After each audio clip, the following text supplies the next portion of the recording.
గత శనివారం ముంబై నుంచి విజయవాడకు వస్తూ పూణే వద్ద ఓ హెలికాప్టర్ కూలిన విషయం గుర్తుందా? అదృష్టవశాత్తు ఈ ప్రమాదంలో ప్రాణ నష్టం జరగలేదు. అయితే దిగ్భ్రాంతి కలిగించే విషయం ఏంటంటే ఈ హెలికాప్టర్ను ఏవియేషన్ అధికారులు ముఖ్యమంత్రి చంద్రబాబు కోసం తెప్పిస్తున్నారు. సాధారణంగా ముఖ్యమంత్రి స్థాయి నాయకులకు భారీ భద్రత ఉంటుంది. Z+ కేటగిరీలో ఉన్న వారికైతే మరింత పటిష్టమైన భద్రత కల్పిస్తారు.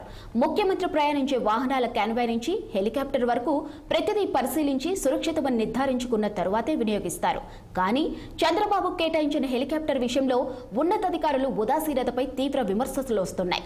రాష్ట్ర ప్రభుత్వం అద్దెకు తెచ్చుకున్న హెలికాప్టర్కు స్టాండ్ బైగా ముంబై నుంచి వచ్చిన హెలికాప్టరే పూణే వద్ద ప్రమాదానికి గురైంది. గత ప్రభుత్వం అద్దెకు తెచ్చుకున్న హెలికాప్టర్నే చంద్రబాబు అధికారంలోకి వచ్చిన తరువాత కొనసాగిస్తున్నారు. అయితే ప్రతి 1000 గంటలు ప్రయాణం చేశాక దాన్ని సర్వీస్ చేయాల్సి ఉంటుంది. హెలికాప్టర్ ప్రొవైడ్ చేసే జీవీఎంఆర్ సంస్థ సర్వీస్ కోసం ముంబైకి పంపింది. సర్వీస్ పూర్తయ్యేలోపు స్టాండ్ బై కోసం మరో హెలికాప్టర్ను ఆంధ్రప్రదేశ్కు పంపించేందుకు ఏర్పాట్లు చేశారు.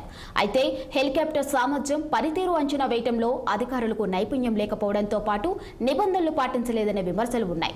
సరైన హెలికాప్టర్ను ఎంపిక చేసుకోవడంలో విఫలమయ్యారు.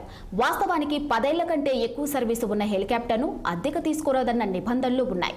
అయితే ఏవియేషన్ అధికారులు వీటిని విస్మరించి గ్లోబల్ వెక్ట్రా అనే సంస్థ నుంచి VTGVI AW139 2008 మోడల్ హెలికాప్టర్ను విజయవాడలో ల్యాండ్ చేసుకునేందుకు ఈ నెల 21న అనుమతి తీసుకున్నారు. ఇక అదే రోజు ముంబై నుంచి హైదరాబాద్కు వచ్చి ఆ తరువాత విజయవాడకు రావాలని నిర్ణయించారు. అయితే ముంబై నుంచి వస్తున్నప్పుడు పూణే జిల్లా ప్యాడ్గ్రామ్ వద్ద హెలికాప్టర్ అతి తక్కువ ఎత్తులో నుంచి కూలిపోయింది. ఇంత తక్కువ ఎత్తులో నుంచి కూలిపోయినప్పుడు హెలికాప్టర్ పూర్తిగా ధ్వంసం కావడంతో నిపుణులు ఆందోళన వ్యక్తం చేస్తున్నారు.